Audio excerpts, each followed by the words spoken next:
bon rap, hein, Discardé quand même, c'est cool. La mort aux trousses, là. Pas mal quand même, non? Salut, c'est les mots, vous êtes bien dans l'humeur. Et aujourd'hui, c'est le Discardet. Il fait un petit peu frisquet, mais on est bien, on est en terrasse, on se boit des petites bières. Et surtout, on va parler de l'humeur du jour. Et l'humeur du jour, ça va se passer à Détroit, mais ça sera pas du Jedila, ça sera la nouvelle Kaira, T-Grizzly avec My Moment. Ça va être chaud. All I gotta do is touch her just for me to turn her on. My song come on, she like please don't turn it off. I'm not in love with her, she ain't in love with me. Wanna be with her nigga and just keep what we do low key. Alors T-Grizzly, qui est-ce? C'est un mec de Détroit qu'on peut résumer à une carrière vraiment fulgurante, vu qu'on n'a pas entendu parler de lui depuis très longtemps, mais il a déjà un vécu incroyable. C'est-à-dire que la musique de T-Grizzly, c'est clairement son vécu.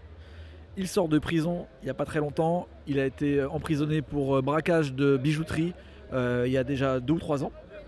Et en fait, alors qu'il est très jeune, on ressent tout de suite dans sa musique tout ce vécu et toute cette façon, dans sa voix, il y a une super énergie et vraiment c'est mortel. Il a été découvert avec First Day Out, son premier morceau clippé. Joy Road, bitch, but the money long as 6 mile, brick mile, knock your bitch down, pick her up, knock her back down, pull her tracks out. Yes, I slap girl, yes, I slap dog, yes, I slap loud, yes, I slap a pussy nigga if he act out. Qui a buzzé tout de suite, qui lui a valu une signature sur le label 300 de Lear Cohen, qui a toujours le nez creux pour choper les mecs comme ça qui ont un buzz assez fulgurant. Et First Day Out, c'était vraiment intéressant, et c'est d'ailleurs, on le retrouve sur l'album, c'est un des morceaux les plus intéressants.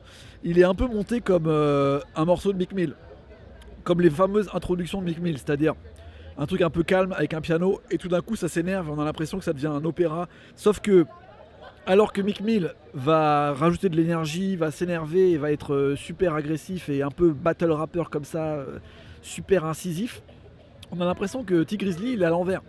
C'est-à-dire que moi au début j'avais l'impression qu'il voulait jamais commencer à rapper. On dirait juste il parle sur le morceau, il commence à dire genre ouais je suis là, et il dit des trucs super importants, il a des phrases super fortes, mais avec une nonchalance extrême. Et au moment où le morceau commence à partir vraiment comme un morceau de Meek Mill, eh bien il s'énerve pas en fait, il continue à rapper mais on a l'impression qu'il rappe pas vraiment. C'est ça que je trouve super important dans toute sa musique à T-Grizzly, c'est qu'il a ce côté super nonchalant de genre je rappe mais en fait je suis pas sûr que j'ai envie de rapper, j'ai juste envie de raconter des trucs et c'est facile en fait. Son timbre de voix fait que c'est pas dans une...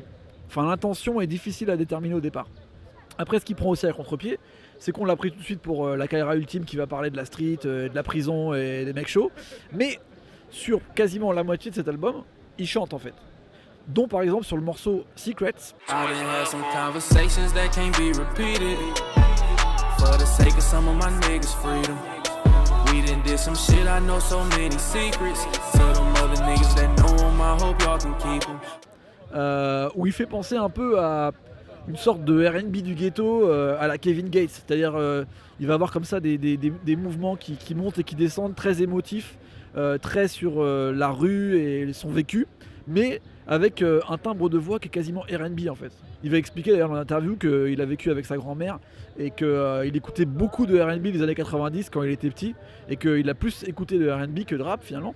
Et donc quand il chante, c'est vachement fort parce que ça fait pas vraiment R&B, ça fait pas vraiment rap, mais il a un truc un peu entre les deux qui fait balade du ghetto comme ça et qui est vraiment intéressante, et pour ça je le rattache vraiment à Kevin Gates sur ce type de morceau, alors que sur l'autre il est vraiment l'anti Meek Mill. Et après il a un petit côté 2 Chainz que j'aime bien en sa façon de faire un peu sautiller sa façon de rapper un peu nonchalante et tout. Donc voilà, il a sorti 3 de mes rappeurs préférés en influence. Pourquoi je vous sors des influences? C'est un premier projet, donc voilà, c'est entièrement produit quasiment par Eleva Beats. C'est pas exceptionnel au niveau des sons.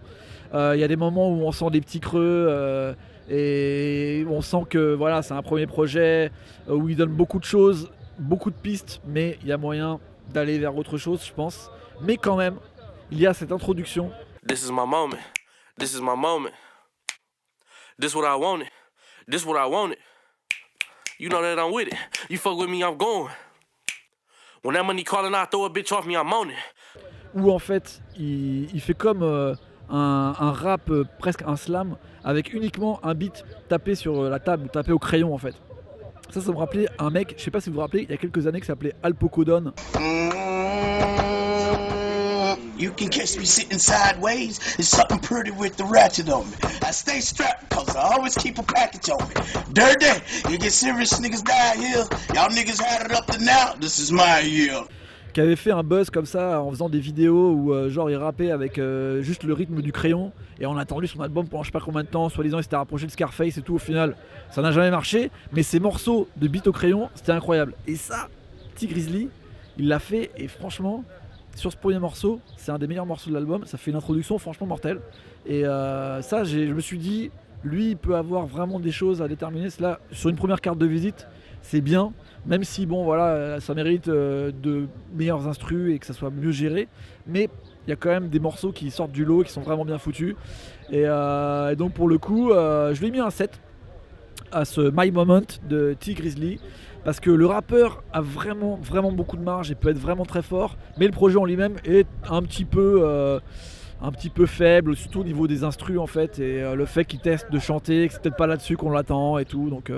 Et vraiment, je vous recommande d'écouter T Grizzly parce que je pense que ça va être vraiment un des prochains rappeurs qui fait quelque chose de différent et qui a vraiment des beaux textes, des belles choses à faire. Donc écoutez-moi ça, c'était l'humeur du jour, T Grizzly avec My Moment, c'est Détroit et c'est chaud. J'ai découvert qu'au moment du creux de la vague, en 2003-2004, l'IT a lancé des films.